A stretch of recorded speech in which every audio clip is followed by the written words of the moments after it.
பண மோசடி விவகாரத்தில் சேகர் ரெட்டி உள்ளிட்ட 5 பேரின் ஜாமீன் மனு மீதான தீர்ப்பு ஒத்திவைக்கப்பட்டுள்ளது.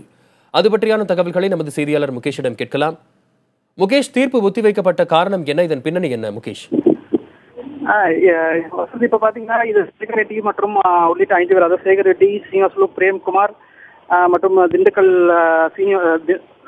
ரத்னம் மற்றும் முத்துப்பேட்டை ராமச்சந்திரன் ஆகியோர் வந்து கடந்த 21 22 தேதிகள் வந்து கைது செய்யப்பட்டாங்க.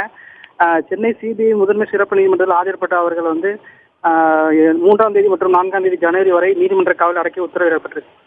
இதனிடையில வந்து சேகர் ரெட்டி மற்றும் சீனிவாசலுவை 15 நாள் ஜாமீன் சிபிஐ காவலில் எடுக்க கோரி சிபிஐ தரப்பு மனு தாக்கல் செஞ்சிருக்கு. அதே நேரத்தில் மற்ற மூவரை வந்து 5 நாள் காவலில் எடுப்பதற்கு மனு தாக்கல் செஞ்சிருக்காங்க.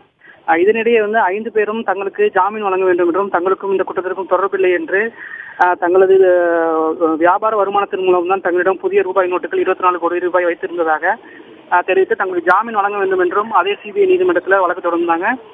இந்த வழக்குகள் அனைத்தும் இன்று விசாரணை நடைபெற்றது. அதாவது ஜாமீன் கோரி 5 பேரும் தாக்கல் செய்த மனுவும் சிபிஐ காவல் எடுத்து விசாரிக்க கோரி சிபிஐ தாக்கல் செய்த அந்த மனுக்களும் சேர்த்து இன்று நீதிபதி விஜயலட்சுமி முன்னிலை விசாரணைக்கு வந்தது. அப்பொழுது நீதிமன்ற அறைக்குள் வந்து வழக்கறிஞர்கள் மட்டுமே அனுமதிக்கப்பட்டிருந்தாலும் இந்த வாதங்கள் வந்து கடுமையாகவே போயிருந்தது. அதாவது தங்கள் குற்றத்துக்கும் தங்களுக்கும் சம்பந்தம் கிடையாது. பணம் பிடித்தது வந்து தங்களோட பணம், தங்களோட வந்து வியாபாரத்தின் மூலமாக கிடைத்த முழுமையான பணம் என்றும் இதற்கும் பணம் பரிமாற்ற வழக்கில் தங்கள் மீது பதிவு செய்யப்பட்ட குற்றச்சாட்டுகளுக்கு வந்து பொய்யானது. தங்கள் மீது யாரோ கொடுத்த தவறான புகாரின் அடிப்படையில் வழக்கு பதிவு செய்யப்பட்டு குற்றச்சாட்டுகளின் அடிப்படையில் மட்டும்தான் தாங்கள் கைது செய்யப்பட்டிருக்கிறோம். தாங்கள் குற்றம் செய்ததற்கான எந்தவித அடிப்படை ஆதாரமும் வந்து சிபிஐ வசம் இல்லை.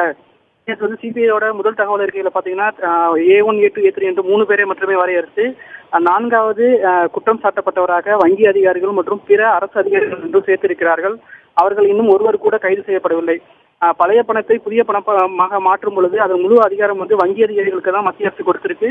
அப்படின்னா நாங்க மாற்றுறது வந்து புதிய பணங்கள் வந்து சட்டவிரோதமா மாற்றுறது உண்மை அப்படின்னு சொல்லிட்டு சிபிஐ தெரிவிச்சாங்கன்னா அந்த பண பரிமாற்றத்துக்கு உறுதுணையாக இருந்த ஒருவரை கூட ஏன் வந்து சிபிஐ தரப்புல கைது செய்யப்படல அப்படின்னு சொல்லிட்டு மனிதர்கள் 5 தரப்பிலும் வழக்கறிஞர்கள் ஆஜராகி வாதிட்டாங்க.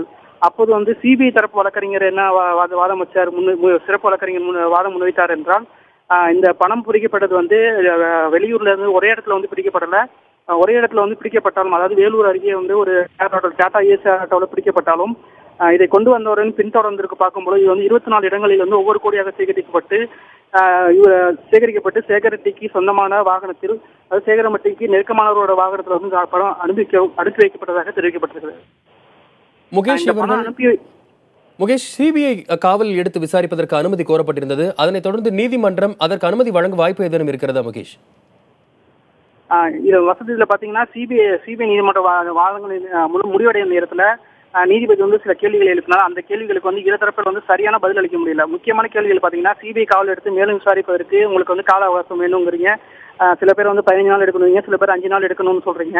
ஆனா வந்து நீங்க பதிவு செய்த முதல் தகவல் அறிக்கை வந்து அவசர கதியில் பதிவு செய்யப்பட்டதாகவும் அரசு ஊழியர்கள் யாரும் வங்கி ஊழியர்களோ கைது செய்யப்படவில்லைன்னு தெரிவிக்கிறீங்க. அதே சமயத்துல இந்த கைப்பற்றப்பட்ட 24 கோடி யாரிடமிருந்து கைப்பற்றப்பட்டது அப்படிங்கறது தெளிவா தெரிவிக்கல அப்படின்னு சொல்லி நீதிபதி வந்து தெரிவிச்சாங்க. அதே நேரத்துல மனுதாரர்கள் தரப்புல, அது ஜாமீன் கோரும் தரப்புல இந்த பணம் தங்களோடது இல்லைன்னு தான் சொன்னீங்களே, யாருக்கானது சொந்தமானது அந்த பணம் அப்படிங்கிறதையும் தெரிவிக்கல. அதே நேரத்துல 178 கிலோ மதிப்பிலான தங்க கட்டிகள் வந்து பறிமுதல் செய்யப்பட்டதா சொன்னாங்க. அதை பத்தி அதனால இந்த சிபிஐ காவலில் வழங்குவதற்கு வந்து வாய்ப்புகள் வந்து குறைவாகவே இருக்கு என்று சொல்லலாம்.